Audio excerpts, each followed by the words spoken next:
I'm literally the strongest I've ever been, ever, right now. What's up guys and welcome.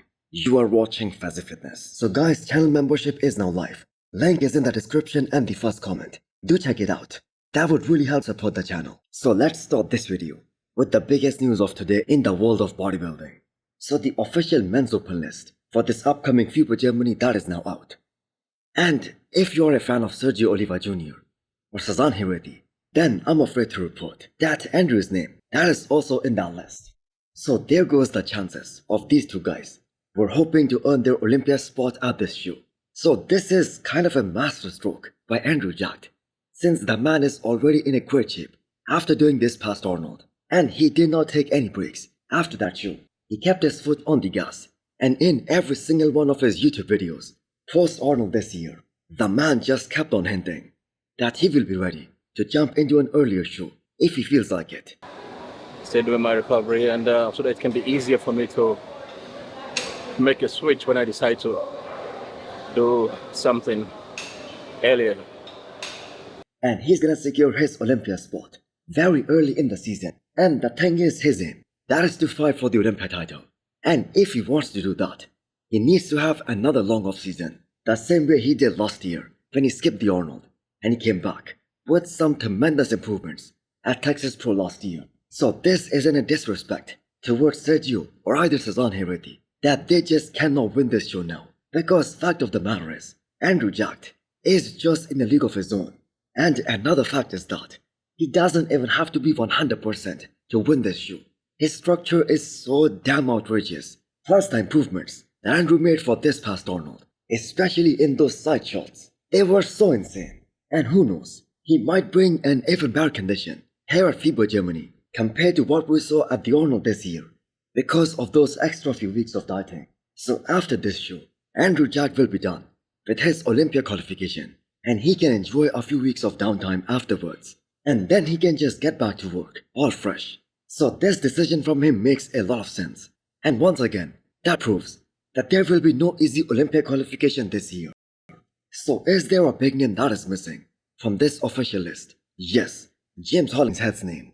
That is not on the list, even though he's gonna be there in FIBA Germany, and that was confirmed by his last post. So either there is a mistake on the official list, or James decided to pull out, which none of us saw coming, as James was eager to do the first ever FIBA Germany for quite some time. And he just competed 1 week back. So does this also means that James is pulling out of this year's Pittsburgh Pro as well? Well, I have got to say that has not been announced, but that's definitely a possibility, because there is just no chance of him placing in the top 5 at this upcoming Pittsburgh Pro against that kind of lineup, because that is probably gonna be the deepest lineup that we are gonna see in a pro qualifier this year.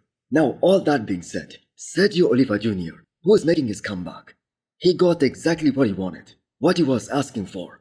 He kept on saying that he doesn't want to do a show and win a show where there is no big competition, where there is no big name. And we know Andrew Jacked is one of the biggest names, one of the top guys in the men's open right now. So he decided to grant Sergio his wish. So new progress updates were released by Sergio Oliva Jr. And there is no denying the fact that he has been looking very impressive throughout this prep. But the fact is he himself showed some vulnerability by saying his chest that doesn't look good. And he's still trying to put on some muscle on his back. All the density that was lost when Sergio got injured, he just hasn't been able to put it all back just yet. Now this upcoming FIBA Germany, that will serve as a benchmark on where Sergio is at in the men's open bodybuilding sport against a top IFBB pro. So hopefully he peaks 100% right and see how he compares to a guy like Andrew. As the thing is, we have been listening to this same argument, the same reasoning, that he lost all these shows because he just wasn't able to peak right. So Andrew Jacked just made things very tricky for a lot of these guys, because the next show in line, that is gonna be the Pittsburgh Pro, and after that, it's gonna be the New York Pro. And we are gonna see some star-studded lineups in both of these shows, possibly at Cali Pro as well. So a guy like Sazan or Sergio, they will either have to keep on dieting or do some show later this year. Now I think this is gonna be an easy Olympia qualification for Andrew Jacked. But in regards to all these other guys, there isn't just any other show, especially in the coming months, where these guys can get their Olympia qualifications. But do let me know what you guys think.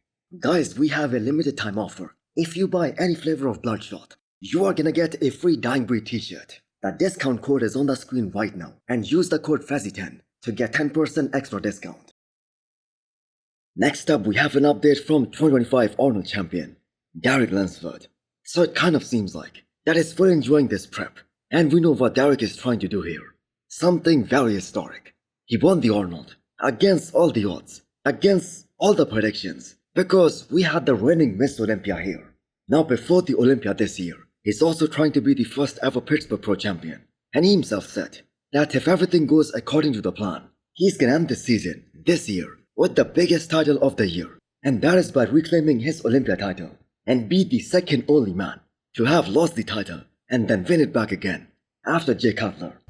And where my weight is, my conditioning, everything is much better than it was 6 weeks out from the Arnold. So, and he just called me and told me that today. He doesn't ever call me, and I said, "Oh, this update was worth a call, huh?" He goes, "Yep, you look outstanding." It was. So if Chris Aceto gave him a call to say he looks awesome at this point, at 5 weeks out of the show, then the man must be looking right on the money and on point for 5 weeks out. And according to him, his strength is at its all-time high. And you can just see how he had those shoulder striations, which up until last year, they were always considered his biggest weakness.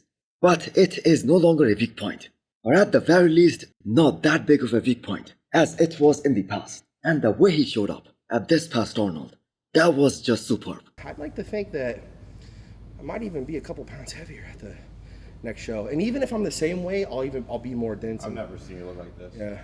So this is totally a unique scenario for Derek.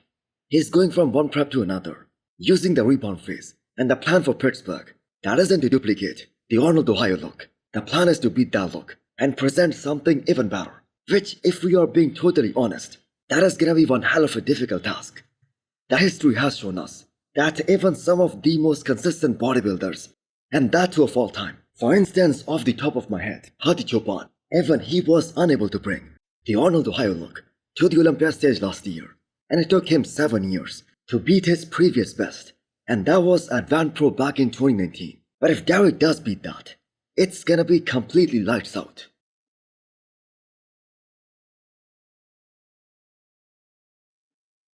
So how does Samson Dauda even dare to say that he doesn't look big and strong at the moment, as he has now entered that 6 weeks of staying 100% off all the super supplements to clean out his system, as the man is in the detox phase right now, and it is gonna be another 4 weeks before he shifts the gear. But how does he think he doesn't look big when he looks like that? So weighed still over 300 pounds, still so round, so lean, with clearly visible abs. So those right there are some insane genetics. And as far as I can remember, the last time he did the Pittsburgh Pro, the guest posing last year, he was totally off for 8 weeks at that time, and he still looked extremely impressive. It's been 5 weeks, we've got another 5 weeks to go of that, of completely clearing out my system and going through the recovery period, you know. It's a period where, you know, about this time now, you start to pick yourself up a bit, where now you're low, man. Your body's in a point where you feel like I said, it's the Clark Kent and Superman period. This is definitely the Clark Kent period, because your recovery sucks, you're not as strong, you're not as... So this kind of seems like that his body has now established this new homeostasis. Waist is so huge, as long as he's eating 4 to 5 meals per day.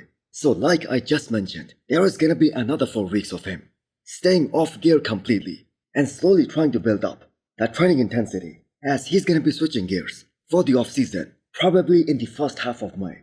So could the results of this year's Arnold have been any different if Samson Dauda showed up the same way for the prejudging as he did for the finals? Well, he was just 1 point behind Derek during the finals, so this would have been a much tighter race if that was the case.